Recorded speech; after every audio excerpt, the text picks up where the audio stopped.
जी जी, आप लोगों की रिकॉर्डिंग जो है वो स्टार्ट हो चुकी है स्टूडेंट।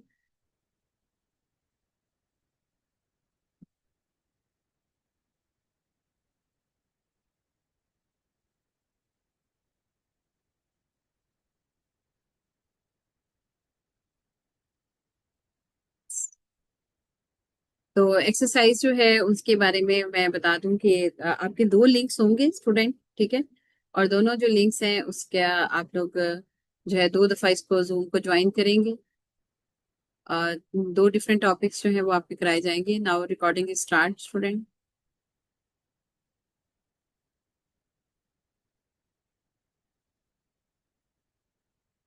एक्सरसाइज 5.5 बस एग्जाम्पल 1 2 एंड एग्जाम एक्सरसाइज 5.6। 5.5 जो है वो आपको करवा दी थी एग्जाम्पल, जरा एक्सरसाइज बताइएगा स्टूडेंट। ये तो खैर 6 चैप्टर है ना।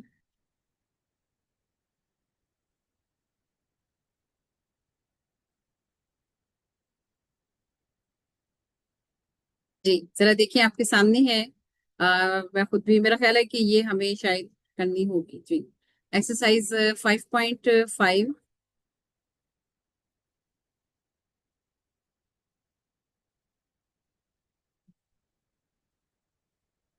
जी ये है 5.5 जी, exercise 5.5 example 1 2 and question number 5। 5.5 का ये क्वेश्चन नंबर 5 है। और अभी हम करने लगे हैं एग्जाम्पल 1 2। मैं उस पॉइंट तक पहुंच जाऊं। यस, ये इसका एक क्या फार्मूला है वो भी हम साथ ही देखेंगे। ठीक है, मैं पहले मेंशन कर दूं साथ ही कि एक्सरसाइज है आपके पास 5.5। और इसके अलावा इसमें है आपके पास कुछ एग्जाम्पल हैं आपके पास। क्वेश्चन एग्जाम्पल नंबर है 1 एंड 2 और क्वेश्चन नंबर है 5। इसके अलावा फर्दर जो है वो आपके पास है एक्सरसाइज 5.6 और उसमें है क्वेश्चन नंबर 1 से 4।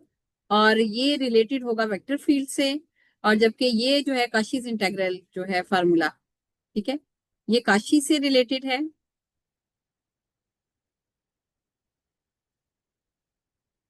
काशीज इंटीग्रल फार्मूला से रिलेटेड है। और जबकि ये जो है दूसरे वाला काम वो आपका वेक्टर फील्ड से रिलेटेड होगा। एक्सक्यूज मी मैम, आपकी स्क्रीन शेयर नहीं है। स्क्रीन शेयर नहीं हो रही? ओके, एक मिनट।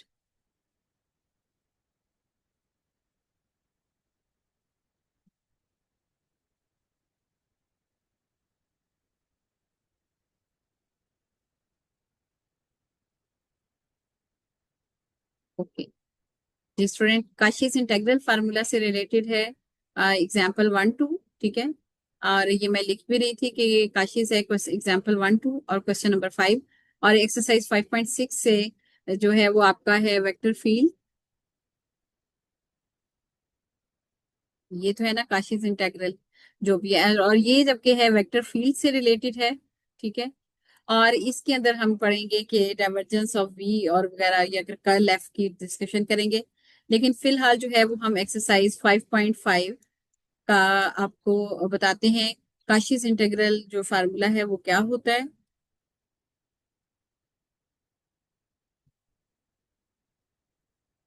फार्मूला, अच्छा।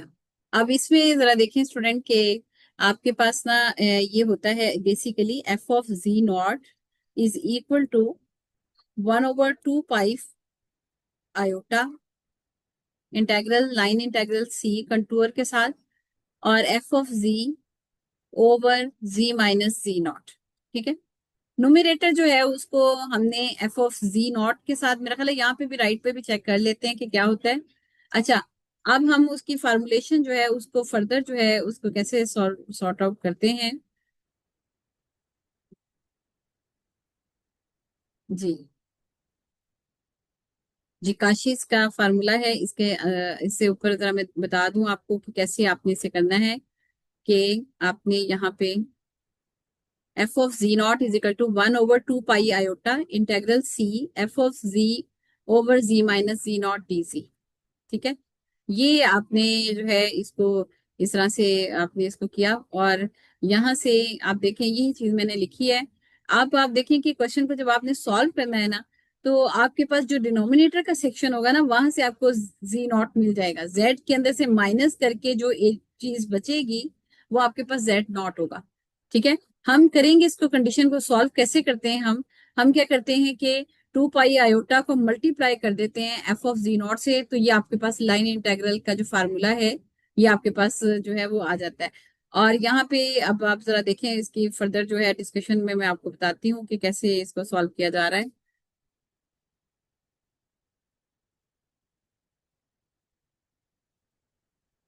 हाँ जी, सबसे पहले है फॉर एग्जाम्पल, एग्जाम्पल नंबर है 1, using the Cauchy integral formula. ठीक है, इस ऊपर फार्मूला भी देखे मेंशन है, F of G not is equal to 1/2 pi iota line integral C F of G over G minus G not. ठीक है, अच्छा अब यहाँ पे आपने क्या किया कि जी नॉट जो है लाइन इंटेग्रल में से आप देखें कि आपके पास सामने जो है वो क्या वैल्यू आ रही है।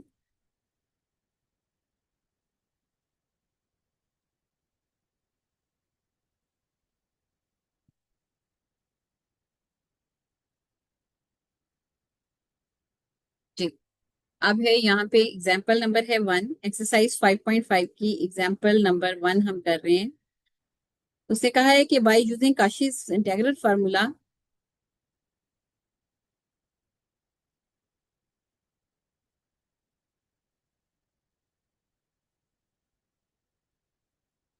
Formula evaluate line integral C Z square minus 4z+4 over z plus iota into D G, where C is the circle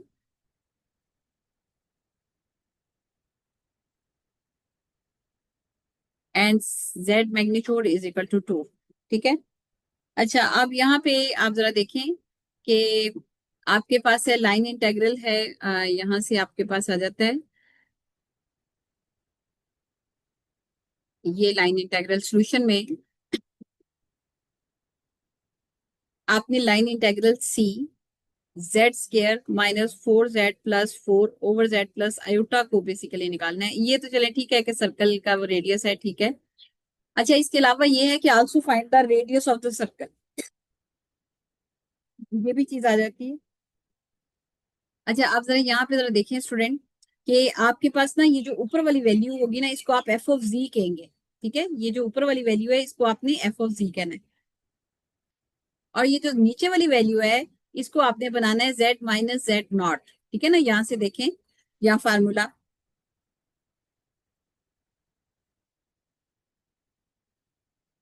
यहाँ पे फार्मूला है आपके सामने।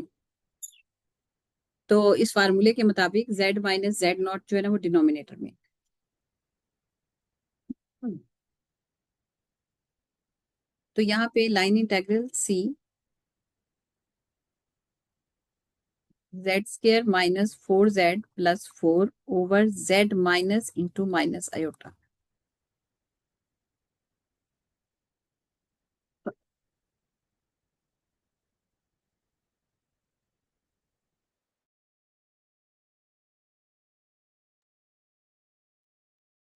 Into DG.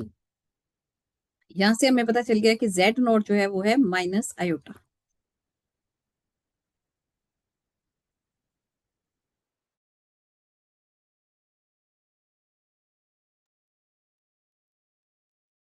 तो यहाँ से आपने क्या करना है कि जो एफ ऑफ जी वाला फंक्शन है ना, आपने आप यानी कि इसी इक्वेशन, ये जो ए है यहाँ से आपने कहा कि from a equation we gate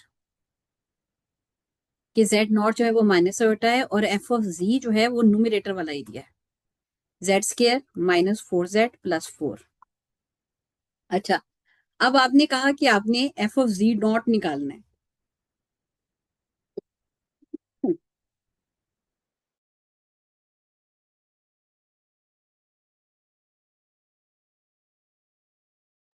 आपने एफ ऑफ जी नॉट निकालने है, तो उसके लिए आपने कहा कि इसका नाम इक्वेशन नंबर 1 कर दें। इसका नाम इक्वेशन नंबर 2। तो आपने कहा कि by putting equation number 1 in equation number 2।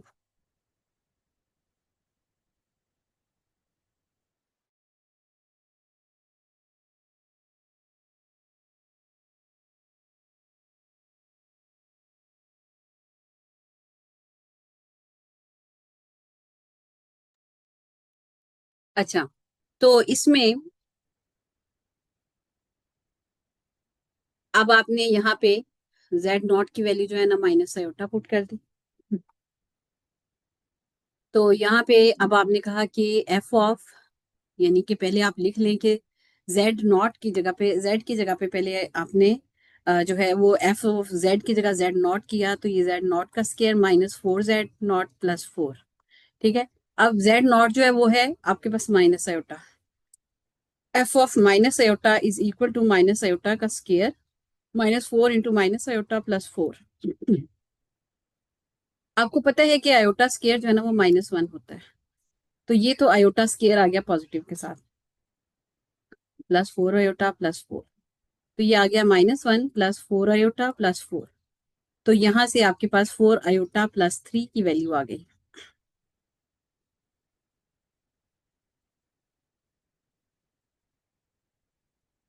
तो अब यहाँ पे देखें आप कि ये basically F of Z not है।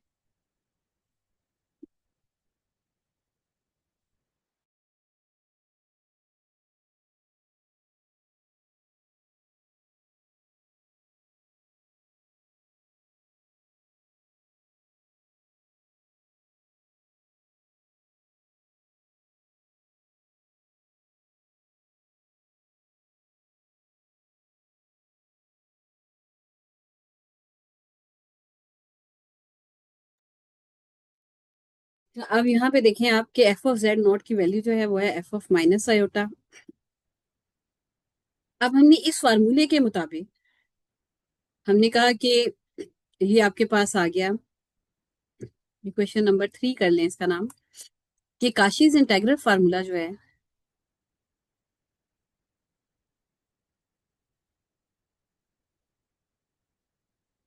वो है आपके पास,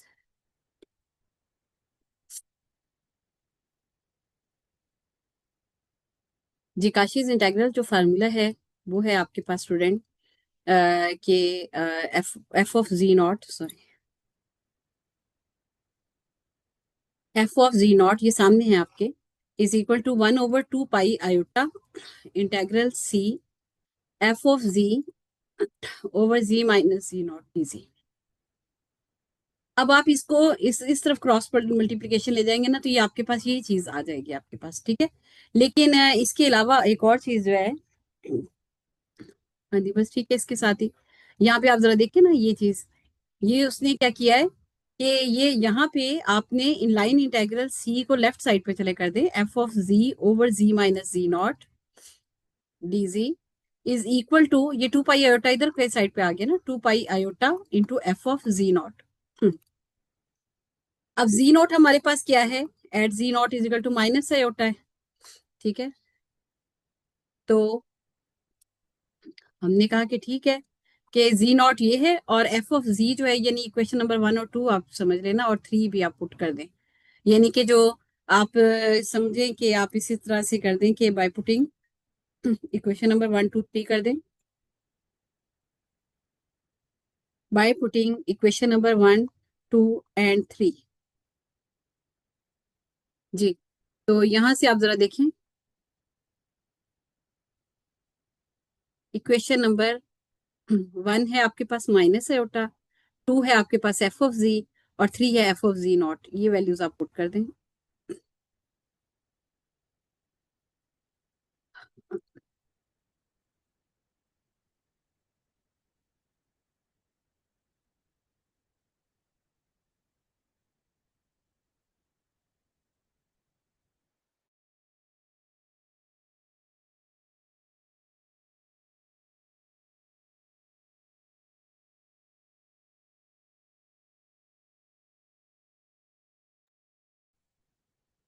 जी यहाँ पे देखें, line integral C, F of G की जगह पे, यानी ये ऊपर न्यूमरेटर वाला हिस्सा हमने पुट कर दिया, जेड स्केयर माइनस 4z, यानी जो आपका क्वेश्चन है ना वो आप लेफ्ट साइड पे कर दें, जी माइनस इंटू माइनस आयोटा, ठीक है ना, प्लस है तो ठीक है, इसको इस तरह कर दें।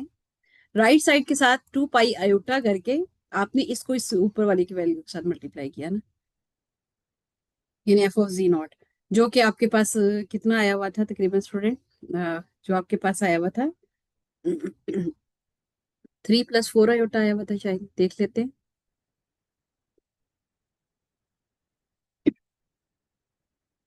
4 आयोटा + 3 आया हुआ है। तो आपने वो इसकी जगह पे पुट कर दिया, 4 आयोटा + 3। फर्दर आप इसे सॉल्व करते हैं, 2 2 4 8, 8 पाई आयोटा स्केयर, और फिर प्लस 6 पाई आयोटा, और आयोटा स्केयर जो है वो है आपके पास -1। तो 8 पाई इंटू -1 + 6 पाई आयोटा, ये आपके पास ना कॉम्प्लेक्स नंबर बन जाता है।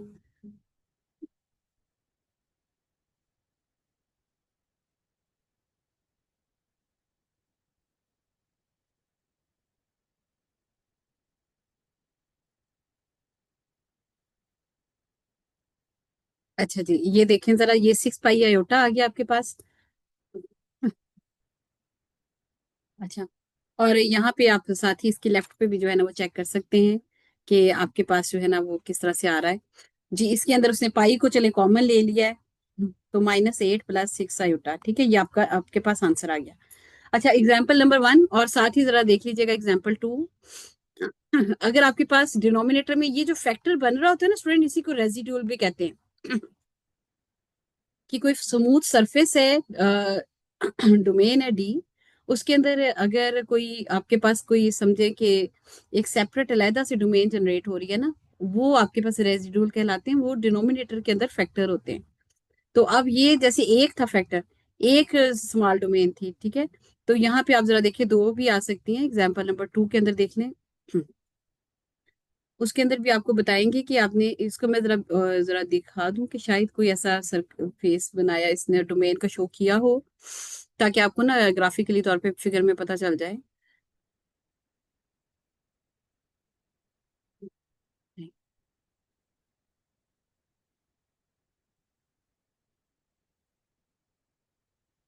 ये कंटूर्स की बात है।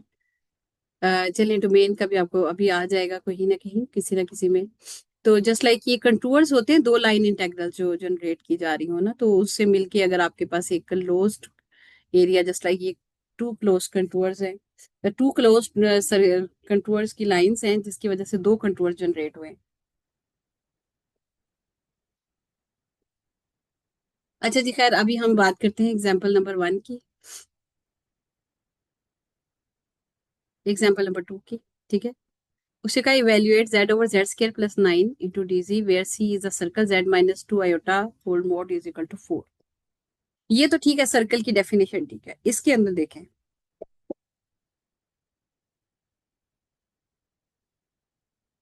z/z² + 9।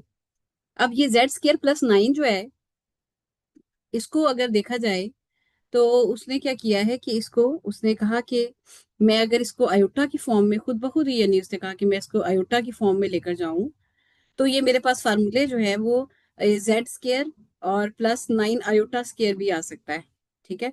और मैं उसको बाद में माइनस के साथ, यानी ये उसने, देखिए लाइन शो नहीं हो रही आपके पास टोटल, लेकिन मैं बता देती हूँ कि उसने किया क्या है इसके अंदर।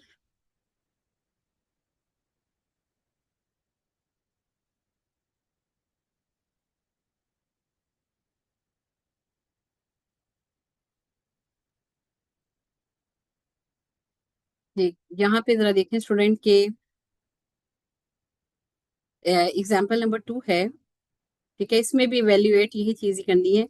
अच्छा, अब ये था आपके पास लाइन इंटेग्रल सी, ये इस तरह से थी, z/z² + 9 dz। अब यहाँ पे माइनस इंटू करना है आपने, ठीक है। तो यहाँ पे असल में तो माइनस इंटू माइनस आ जाएगा, लेकिन उसने ये किया है कि इसको आयोटा की फॉर्म में लिया है। आयोटा स्केयर जो है वो होता है -1,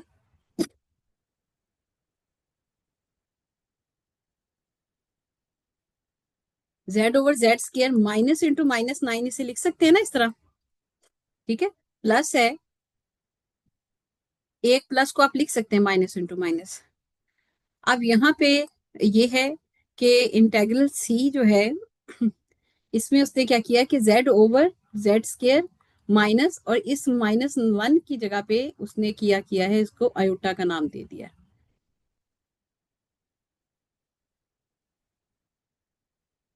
और आगे जो है इस तरीके से ना उसने वो माइनस का फार्मूला दरमियान में जेड माइनस करके आ जाता है ना, तो लेकिन अब यहाँ पे भी आगे भी फर्दर एक और बात भी बताती हूँ कि Z over Z square -9 iota, ठीक है ना, माइनस आयोटा स्केयर जो है वो -1 के इक्वल है। तो यहाँ से इसने उसको आयोटा का स्केयर जो है ना वो कर दिया, ठीक है, आयोटा नहीं है, आयोटा स्केयर। अब ये वाली जो कंडीशन आ गई है ना आपके पास, ये फार्मूला ओवर दोनों के ऊपर स्केयर है, -3 आयोटा, ठीक है। अब देखिए इतना लंबी उसने डिस्कशन ही नहीं की हुई, तो यहाँ से आपके पास फार्मूला ए स्केयर माइनस बी स्केयर का आ जाता है, ए प्लस बी इंटू ए माइनस बी। तो ए ये है और बी ये है, ठीक है। तो यहाँ से उसने कहा कि Z over Z -3 int iota, ठीक है ना, आयोटा भी है उसके अंदर, ठीक है, into Z plus iota, 3 iota. अब उसने ये कहा कि इसके अंदर हमने एक फैक्टर नीचे रखना है, ठीक है, एक लाइन इंटीग्रल क्लोज कंटूर की हम बात कर रहे हैं, दो की नहीं कर रहे। तो उसे कहा कि मैंने माइनस वाले को रख लेता हूँ, ठीक है, ये जेड माइनस जेड नॉट, लेकिन बाकी ये जो जितना एरिया है ना ये वाला इसको एफ बना दिया, ठीक है। यानी कि इस तरह किया कि Z over Z plus 3 iota को इस तरह से कर दिया ना, और नीचे ये वाला कर दिया 3 जेड -3 आयोटा, ठीक है ना स्टूडेंट। देखिए आप इस तरह लिख सकते हैं ना कि अगर 7/8 है तो आप उसे लिख सकते हैं 7/2 × 4।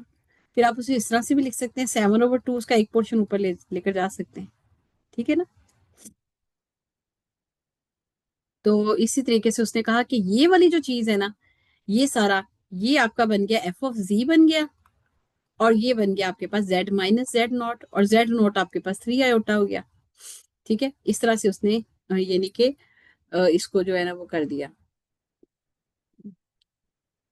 अच्छा, अब यहाँ पे हमने कहा कि इसका नाम चले ए रख दें, ठीक है। हमने यहाँ से अब वैल्यूज निकालनी है।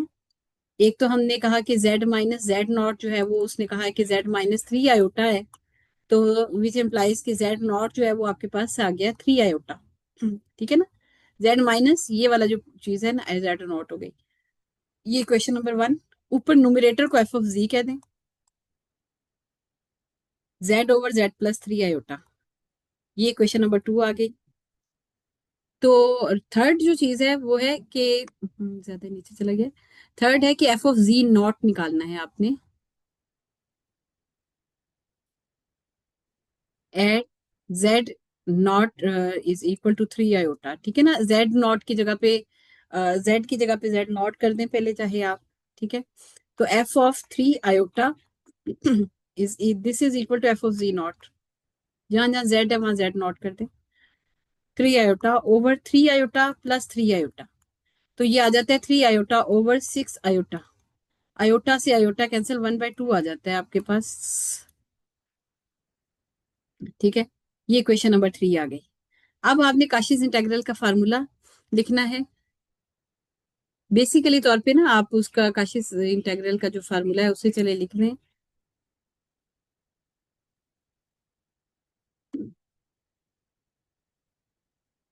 काशीज इंटीग्रल फार्मूला, तो ये आपके पास था F of G not is equal to line integral C F of G over G minus G not, और यहाँ पे था 1/2 पाई आयोटा डी जी। और हमने ये कहा था कि हम उसको ना इस तरह करते हैं कि 2 पाई आयोटा को राइट साइड से multiply F of G not कर देते हैं। आप इसके अंदर अभी क्वेश्चन नंबर 1 2 3 पुट कर लें। बेसिकली लेफ्ट साइड आपका क्वेश्चन ही है, ये जो क्वेश्चन दिया हुआ है ना यही है आपका, ठीक है। आप इसे लहदा लहदा भी शो कर सकते हैं।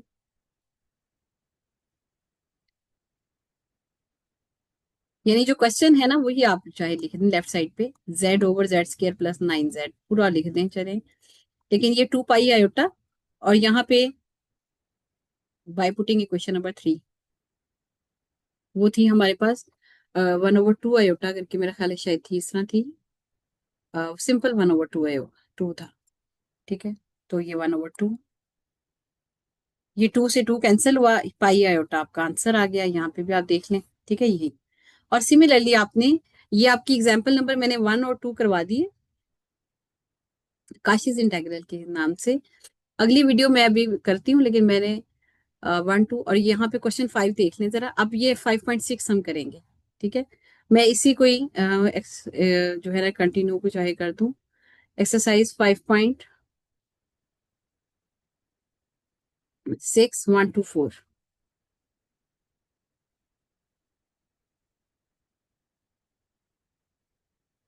जी, क्वेश्चन नंबर है यहाँ पे